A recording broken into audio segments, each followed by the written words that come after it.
Tu en as marre du bitume qui cause l'amertume et des mal de genoux. Tu as envie de grands espaces. Courir en montagne ne te fait pas peur. Tu as envie de parcourir des distances folles parce que c'est l'aventure. Alors le trail est fait pour toi. Mais attention, comme dans toute discipline, il y a des précautions à prendre en compte. Et c'est ce qu'on va voir aujourd'hui dans cette vidéo. Allez, à tout de suite. Et on se retrouve aujourd'hui dans cette nouvelle vidéo. On va voir comment bien débuter en trail. Tout d'abord, je voudrais revenir sur quelques notions de base à observer en trail et qui font la différence avec une course sur le bitume. En trail, on va plus parler de la notion de durée plutôt que de la notion de distance. Pourquoi? Eh bien parce qu'il faut bien prendre en compte le dénivelé positif comme négatif, c'est-à-dire le dénivelé positif, en gros, c'est tout ce que vous allez monter. Et le dénivelé négatif, c'est tout ce que vous allez descendre.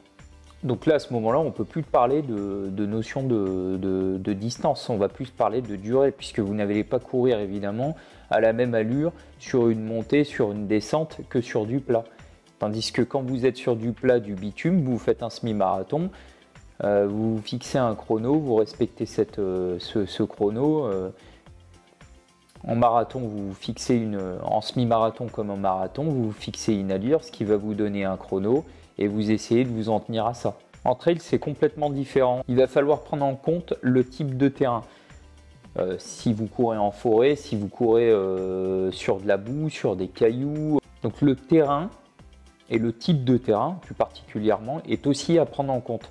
Mais dans le trail aussi, on va parler des conditions météorologiques qui sont une notion très importante à prendre en compte, puisque comme vous courez en pleine nature, la pluie va altérer le sol, tout simplement. Par exemple, vous allez vous retrouver sur un sol glissant, gadoueux, les cailloux, quand vous allez grimper dessus, forcément, vous allez glisser, donc vous allez être plus prudent, donc vous allez peut-être ralentir votre allure. Et puis vous allez aussi ramasser, puisque la pluie elle va vous tomber sur la tête. Même si vous êtes étanche, c'est compliqué à gérer, il faut mettre un caouet, et puis en altitude c'est bien plus dur. Voilà, donc on va s'adapter au milieu naturel dans lequel on se trouve. Donc il va falloir quitter votre zone de confort et sortir des sentiers battus. En fait, généralement, le trailer, il a plus envie de fuir tout ce qui est ville, zone urbaine, zone bitumée. Il essaye au maximum de fuir la ville, de trouver des grands espaces.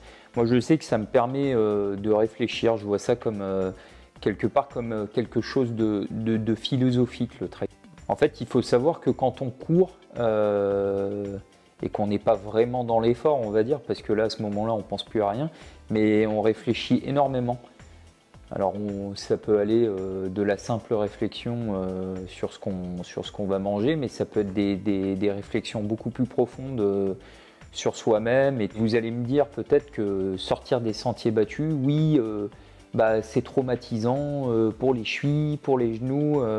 Et que nenni en fait, parce que la course sur bitume, il faut savoir que c'est très traumatisant justement pour les articulations. Puisque le sol est très dur, il n'est pas du tout meuble et vous allez choquer vos articulations, le genou vont ramasser, les chevilles vont ramasser et pas se consolider. Petit exemple, je fais un marathon de 42 km en janvier, admettons. En février, je fais un trail de 100 km. Après le marathon, mais je suis défoncé, je n'arrive plus à rien le lendemain. Tandis qu'avec le 100 km, une journée après, je peux aller courir facilement, très facilement. Et j'aurai moins de courbatures. Alors, peut-être que certains diront le contraire, dites-le moi en commentaire. Alors justement, de manière physionomique, il y aura moins de chocs, c'est ce que je disais. Et puis, vous allez pouvoir gérer votre rythme. Vous avez la possibilité de marcher, notamment dans les côtes, et vous alternez finalement entre différents rythmes.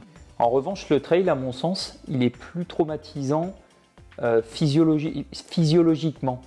Je m'explique, c'est qu'en ultra, en ultra, je le précise, vous allez taper dans les réserves, vous allez taper vraiment dans tout ce que vous avez, dans le potentiel en fait physique, mais aussi psychologique, bien souvent. Vous allez les puiser dans les réserves, chercher au plus profond de vous. N'allez pas chercher trop loin non plus, si vous voyez ce que je veux dire. Après, vous n'avez plus rien, vous ne pouvez plus avancer. Et je le disais tout à l'heure, le fait de s'adapter au milieu naturel, ça va vous permettre aussi de vous renforcer musculairement.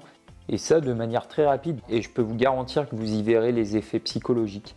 Parce que c'est dans l'effort et la douleur qu'on se sent vivre. Ça, c'est le petit toutou qui m'embête depuis tout à l'heure. C'est le petit toutou qui m'embête depuis tout à l'heure. Hein? T'arrêtes? Donc on va voir par quoi commencer pour bien débuter le trail. Tout d'abord, on va se fixer un objectif dans la saison, ou deux objectifs, hein, à vous de voir, votre niveau actuel, assez court et pas trop technique. Premièrement, dans le but de découvrir et de ne pas se dégoûter trop vite. N'allez pas chercher des gros dénivelés et des courses hardcore en montagne. Le but est de premièrement découvrir la discipline, se faire à l'environnement, etc. et se découvrir sur un parcours accidenté. Les objectifs peuvent aller de 20 à 30 km, on va dire. Après, ça dépend, je vous dis, si votre niveau est plus élevé, partez parce que vous avez déjà fait un 20 et vous vous ennuyez, vous avez déjà fait un 30 bornes. Et partez sur 40, 50, mais surtout montez crescendo. L'endurance fondamentale, c'est l'entraînement de base, mais après, on va chercher à diversifier nos entraînements. Donc, j'en parlerai juste après. On va chercher aussi à diversifier notre terrain de jeu. On va plus s'orienter sur des terrains vallonnés ou des forêts, des chemins caillouteux. Il faut trouver tout type de terrain. On va aussi pouvoir s'amuser à explorer, par exemple, en allant à des endroits où on a toujours voulu aller, sauf qu'en marchant, ça nous prendrait peut-être 1 heure, 2 heures, 3 heures et en courant, ça pourrait nous prendre 1 heure et demie. Donc on va aller explorer beaucoup plus loin, beaucoup plus vite. On va même chercher à atteindre des sommets, par exemple. Des petits sommets. Hein. N'allez pas comme Kylian Jornet vous faire l'Himalaya demain. Si on ne vit pas en campagne, il va falloir chercher à s'éloigner de la ville peut-être. Ou alors on part en courant et puis on rejoint une forêt proche. Typiquement, enfin pour ceux qui habitent Paris, il y a plein de forêts, il y a plein de parcs. Et vous trouvez des escaliers ou une butte et vous la montez plusieurs fois. Vous la montez, descendez plusieurs fois. Pensez bien aux descentes, c'est très important dans l'entraînement, il ne faut pas les négliger. C'est pas le plus dur de monter finalement, bien souvent le plus dur c'est de redescendre. Et ça on pourra en parler dans une prochaine vidéo typiquement. Comme vous êtes rentré dans une nouvelle philosophie, un nouveau mode de vie, le week-end vous allez aller marcher dans la nature, vous allez aller randonner. Voilà, on va passer au sac à dos maintenant. Puisque vous le savez bien, c'est aussi une grosse différence avec les courses sur bitume, semi-marathon, marathon, on va dire, puisque vous emportez en quelque sorte votre maison sur le dos. Pourquoi? Parce qu'on va vous demander une certaine autosuffisance sur plusieurs kilomètres. Pour les petites distances allant jusqu'à 20 km, le sac ne sera pas nécessaire. À moins que vous soyez en entraînement et que, bien sûr, ces 20 km, vous les parcourez en 3-4 heures. Donc là, à ce moment-là, j'y reviendrai plus tard justement.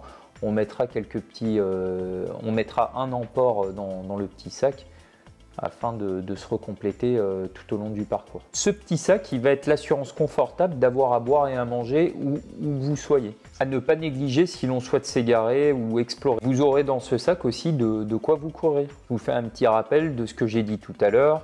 Il faut prendre en compte l'environnement, mais aussi la météo. Quand il pleut, on ne s'arrête pas de courir, on en profite. Je ferai une petite vidéo pour l'équipement du débutant, justement, pour savoir qu'est-ce que vous avez besoin pour bien débuter le trail et ce qu'il faut amener dans son petit sac. L'essentiel pour commencer à s'entraîner. Comme je l'ai dit tout à l'heure, l'endurance fondamentale, elle est primordiale. C'est l'entraînement que vous allez le plus effectuer. Vous allez devoir faire aussi beaucoup de renforcement musculaire, type gainage, pompe, abdos, tout.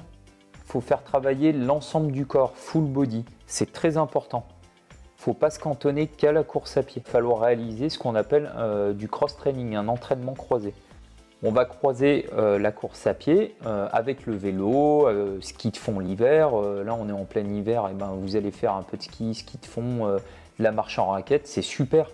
et tout en travaillant le cardio. Et ça va vous renforcer musculairement. Vous allez faire les cuisses, les mollets, vous allez consolider vos chevilles, c'est extrêmement important. Moi, je fais beaucoup les bras parce que je pousse énormément sur les bâtons. C'est ma manière de faire. Si vous avez le temps dans une semaine, allez au moins courir minimum 3 fois par semaine. Vous allez alterner dans ces entraînements des phases rapides, des phases lentes et des phases de marche rapide. Comme vous avez pu le voir dans cette vidéo, j'ai survolé un peu tout pour y revenir dans plusieurs vidéos et approfondir. En conclusion, j'ai souhaité partir de l'idée que le trail n'est pas faisable quand on habite en ville. Bah, c'est complètement faux en fait. Le trail, c'est plus une mentalité qu'autre chose. On ne court plus la tête dans le guidon en méprisant ce qui se passe autour de nous. Mais on relève la tête fièrement et on profite de Dame Nature.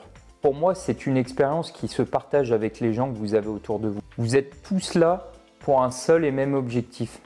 Et vous verrez qu'en trail, bien souvent, les gens s'arrêteront pour vous aider si vous êtes dans le mal. Moi, c'est ce que j'ai ressenti à chaque fois que j'ai pris la ligne du départ. C'est génial. Ok, il y a les élites, ils partent comme des fous et tout, mais derrière, c'est jusqu'au dernier. Il y a des moments, on va se retrouver seul, et puis il y aura grosse réflexion sur ce qu'on vient faire ici. Justement, après quelques kilomètres, on retrouvera quelqu'un. Cette personne, elle vous tapera dans l'épaule, elle vous dira justement de relever la tête.